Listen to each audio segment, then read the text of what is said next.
Hi, I'm Julianne Neal, and I'm here with Anne Clermont today, one of our authors, one of our new authors for the film festival. And she is the author of the book Learning to Fall. Anne, welcome. I'm so happy to be able to speak with you this morning. I'm so happy to be here, Julianne. Thank you for having me.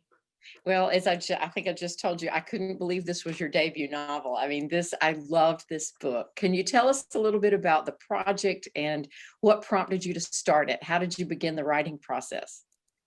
Well, I've actually always wanted to write a book, and I just never thought that somebody, like me, could just write a book. I thought authors were their own special people. And what I used to do is I actually started writing a novel when I was 13 years old with a friend. There was another project when I was 15 years old with a friend. We kind of co-wrote, we switched chapters.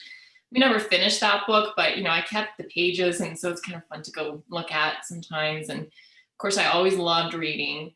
But with this particular book, actually, my husband and I started running an equestrian center just south of San Francisco back in 2008.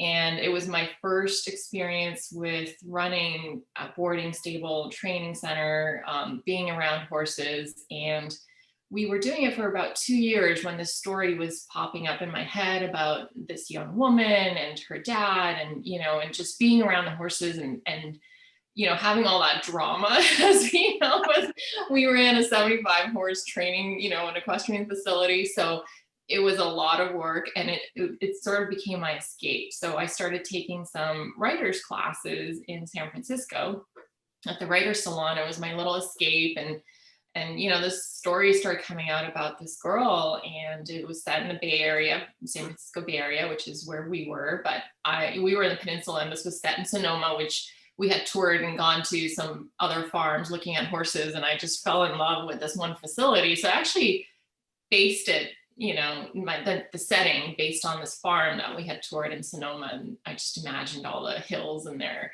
Yeah. Um, so that's kind of how I started writing the project. The story just started coming to me, and I went to these classes and started, telling it.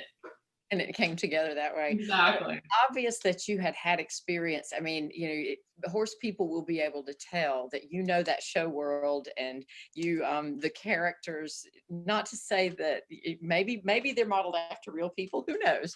But it was just very realistic to me. And some of the scenes, it was hard to read. In the beginning, I don't want to do any spoilers or anything like that. But for horse people, some of our fears in different aspects. And so I really, really enjoyed it. But you came through with these themes of faith and forgiveness and all that. So did you know in the beginning then, when you started these classes, did you have any idea where you were going with the story and how it would end up for Brynn?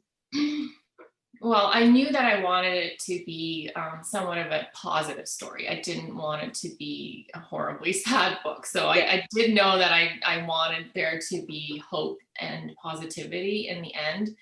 Um, the the beginning, the scene I think you're talking about was actually supposed to be originally at the end. When I wrote it, it was supposed to be toward the end of the book.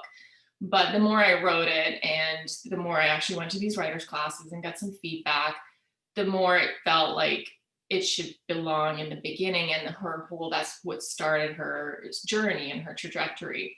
Um, and I really wanted it to be a story of of this overcoming challenges, but I did want to weave in these deeper themes about grief and forgiveness and just growing up. So it's a bit of a coming of age story, but yet it's relatable to, I think, us all as adults as well. So even though the heroine is a little bit younger, I think it speaks to a lot of older people too, and Definitely. all of our kind of middle-aged lives too, of like where have we been and where are we going, and what is our goal in our life, and what are we Right. meant to do. And those choices, those hard choices, and living up to expectations and everything.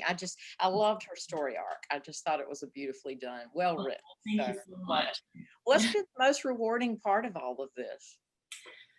I think the most rewarding part was when I first started writing it. I honestly was just writing it for me, and then my husband would actually read the pages a lot of times the night I would write them. He would be like, oh, let me read the next chapter. What did you write? And, and of course chapters were rearranged later and things changed, but he was, he was really excited. He was really my kind of my number one reader.